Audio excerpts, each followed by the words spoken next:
Hello friends, இன்றைக்கி என்ன வீடியோன்னு பார்த்தீங்கன்னா, நல்லா ஸ்பைஸியான ஒரு பாஸ்தா எப்படி செய்யலான்னு பார்க்கலாம் வாங்க. நான் வந்து 3 பேருக்கு சாப்பிட்ற மாதிரி எடுத்துக்கிட்டேன் பாஸ்தா. கடாயில் நல்லா கொட்டி ஒரு 1.5 செம்பு தண்ணி ஊற்றிக்கிட்டேன். ஆயில் சேர்த்துக்கிட்டால் ஒட்டாமல் வரும்.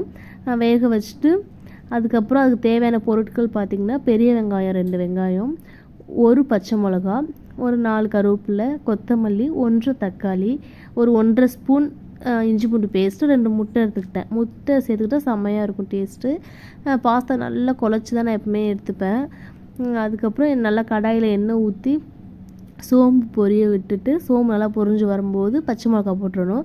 பச்சை மிளகா போட்டு அதுக்கப்புறம் வெங்காயம் போட்டு, வெங்காயம் கூட கருவேப்பிலையும் சேர்த்து கொஞ்சம் உப்பு சேர்த்து நல்லா மிக்ஸ் பண்ணி நல்லா பொன்னிறமாக வெங்காயம் நல்லா வதங்கி வரும். அதுக்கப்புறம் இஞ்சி பூண்டு 1 ஸ்பூன் சேர்த்துக்கிட்டேன். இஞ்சி பூண்டு நல்லா மிக்ஸ் ஆனோன்னா தக்காளி சேர்த்துக்கிட்டேன். தக்காளி நல்லா வதங்கினோன்னா ஒரு ஸ்பூன் மஞ்சள்தூள் மட்டும் ஆட் பண்ணிக்கிட்டேன். அதுக்கப்புறம் இடையில பார்த்தா நம்ம முட்டை சேர்த்துக்கணுமா. டைரெக்டாக முட்டை சேர்த்தா ஒரு மாதிரி முட்டை கவுச்சி ஸ்மெல் வரும். ஆம்லேட் மாதிரி போட்டு அதை ஒரு மாதிரி ஸ்கொயராக கட் பண்ணி சேர்த்தா டேஸ்ட் நல்லாயிருக்கும். அப்புறம் ஃப்ளேவருக்கு கொஞ்சம் கரம் மசாலா எடுத்துக்கிட்டேன். கொஞ்சம் லைட்டாக காஷ்மீர் சில்லி பவுடர் ஆட் பண்ணிக்கிட்டேன் கலருக்காக.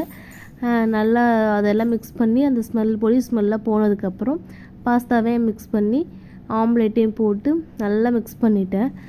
ஃபைனலாக சாஸ் கொஞ்சம் ஊற்றி கொத்தமல்லியை மேலாப்பில் தூவி இப்படி ஒரு திருப்பு அப்படி ஒரு திருப்பிட்டு பிளேட்டில் எடுத்து வச்சு சாப்பிட்டோம். செம்மையாக இருந்துச்சு டேஸ்ட்டு.